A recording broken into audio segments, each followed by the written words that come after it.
Alam mo ba na ang Tamaraw o Mindoro Dwarf Buffalo ay isa sa pinakamaliit at pinakabihirang species ng kalabaw sa buong mundo? Matatagpuan lang sila sa Mindoro, Philippines. Mas maliit sila kaysa karaniwang kalabaw.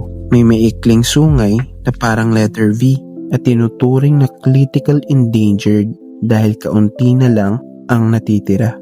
Parang paalala ito na kahit maliit o kakaiba, may mahalagang papel para rin sa kalikasan.